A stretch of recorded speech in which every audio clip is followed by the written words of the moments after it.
What I'm going to show you today is how to use a script I've created so that you too can create playlists based on hashtags, and I'll also take you through how I set it up.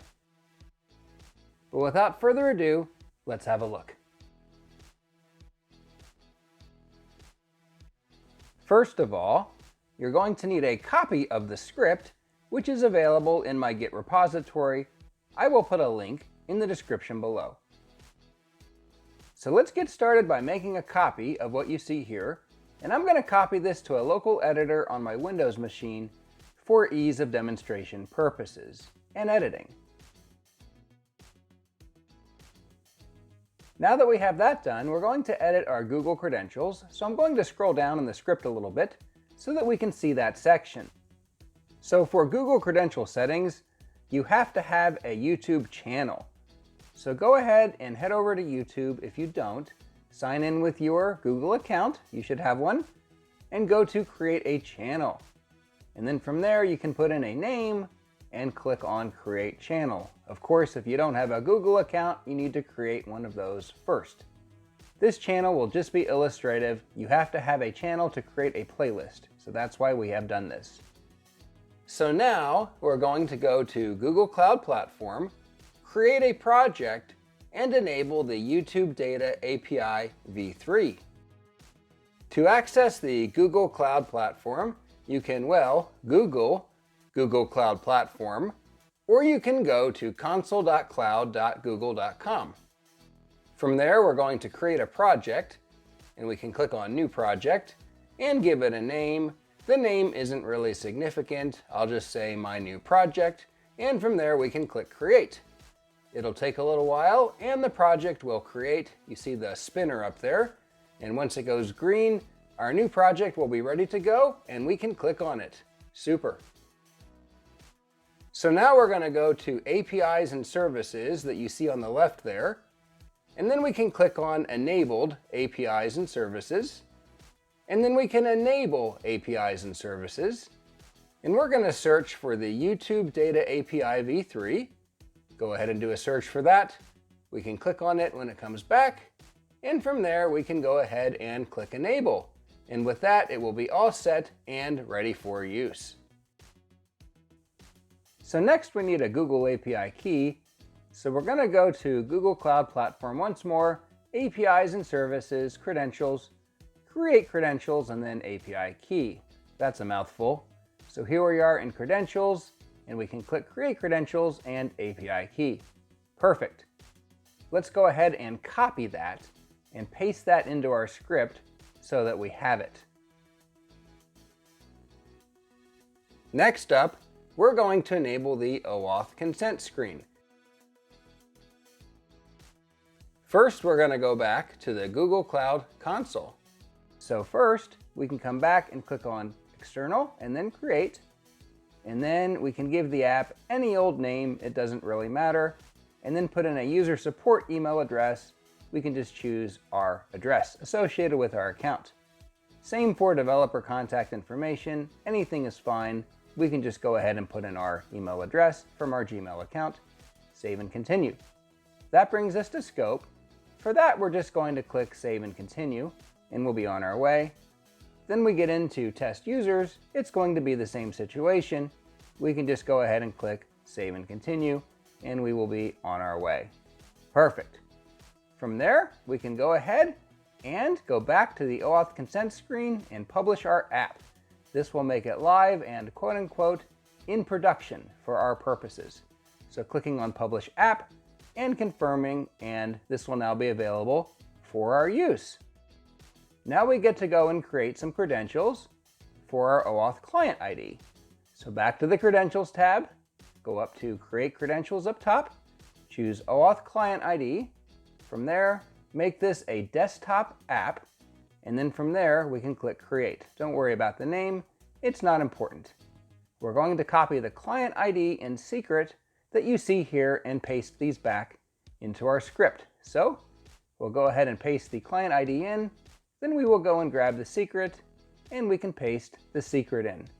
Perfect. Okay, now for some fun, we get to authorize our app. So authorizing our app can be a little bit tricky. we actually need to install Python 3 and set up a small web server. So you can go to Google and search for Python 3 download, or otherwise download and install Python for your operating system. With Python installed, we now need to copy the contents of this script within a script, I'll call it. I'll go ahead and grab the script that you see there, and we're going to create a new file called server.py. I'll use Notepad. We can paste this in and remove the hashtag in front of every single line, since that serves as a comment in the script we were in. We can save this file, and then we can exit Notepad.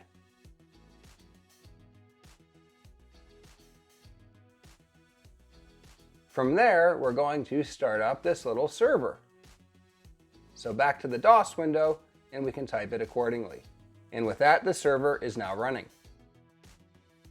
The next thing we get to do is grab this very long URL that you see here on the next line. And we're going to paste that into a web browser window, but we're not going to press enter on it yet because we need to substitute in the client ID. We can either grab that by scrolling up in the script, or I was lazy and went back to the Google Cloud Platform console to grab it. I'll look for client ID with those angle brackets and replace it in the URL, and from there we can press enter. And that brings us to this screen. Next, what we need to do is choose the account associated with our YouTube channel, and then follow basically the directions as you see here. So let's go ahead and do that so that we can get the necessary piece of information to further authenticate. So I'll choose my test channel. From there we'll choose advanced and then go to any app. Since it is safe, we'll say allow, and then we'll get back this result, which we will make a note of. We'll just leave it here for now. At this point, we can go ahead and close the Python server with a Control-C, and then exit to close the window. For the next step, we're going to need access to a Linux system. And I'll say go ahead and make this your target Linux system where the script is going to run. And we need to export a series of variables. You can see I'm in a PuTTY session here. So the first thing we get to export is the Google Client ID, and we can find that by either scrolling up in the script or going back to the Google Cloud Platform console. I'm going to be lazy yet again and just do that, and we'll paste it in the window. And next we're going to need the Google Client secret. Once again, we can just grab this from above in the script or go back to the Google Cloud Platform console once again.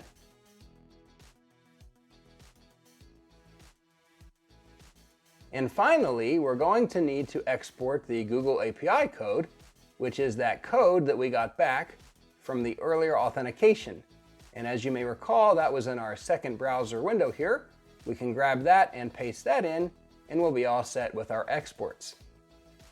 So at this point, we need to run this nice long curl command that you see here, which is going to give us back a refresh token, which we can then paste into the script. I'll run that, and we can see in the output there that there is a refresh token. We'll scroll back over so we can see what we're doing here, and scroll down just a little bit, and we can grab the refresh token from the output. Be careful not to grab the quotes. You'll see as I go to select here that I accidentally start to grab one. So we'll start over and not grab the quote since we already have quotes. We don't want to have any problems with the script. So with that, we can paste it in, and we now have our refresh token. Now, one other thing we can do is adjust an account ID if we want. This is just for information purposes when we do our debugging. This can be whatever you want it to be. Perfect. Okay, so now let's have a look at the specific parameters that we need to configure. First of all, you have to choose which phrases you want to search for and separate them by a space. And then from there, we need to have a playlist. So once again, back to our YouTube account where we can create one, or if we have one, that's fine as well. So type in the name that you'd like. It can be whatever you want. Click create. And then to find it, you have to go over to content and then go over to the playlist tab. This is a recent Google change. From there, we can click on the playlist, and we're going to want to copy everything after the equal sign. This is our playlist ID. We can go back to our script and then paste that in for our playlist ID. Excellent. Other items you can adjust include the start and end date for when you want to process videos and allow them in your playlist. You can also blacklist videos by taking the portion after the equal sign in a video URL name. And you can blacklist a channel as well, if so desired, because sometimes creators become a little overzealous.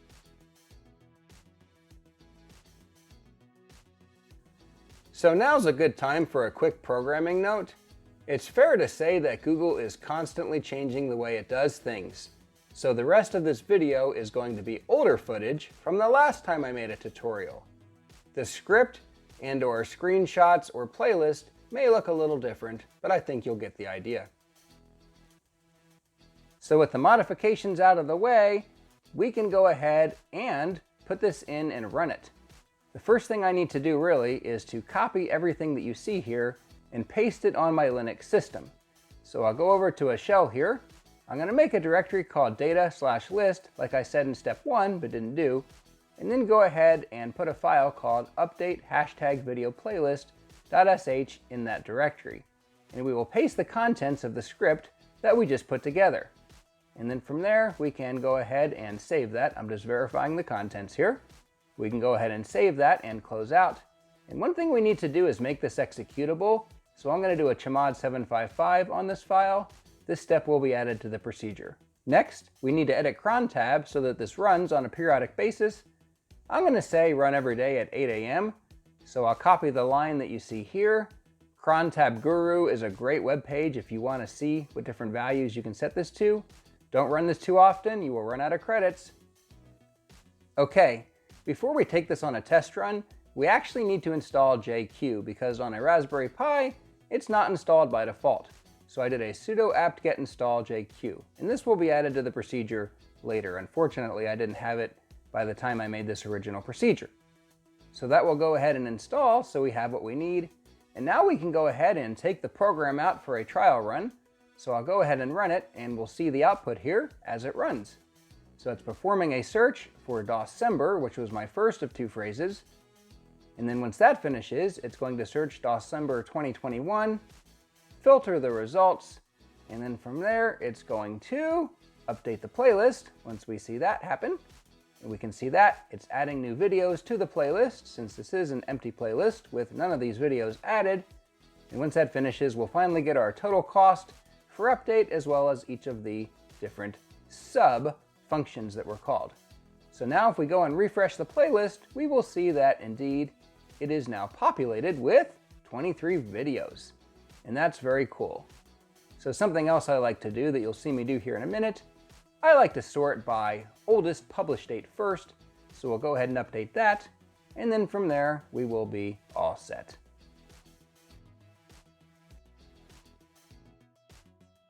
Thanks for watching today. I hope you found this useful. Let me know if you have any questions in the comments below, and I hope you're having a great hashtag event. Bye for now.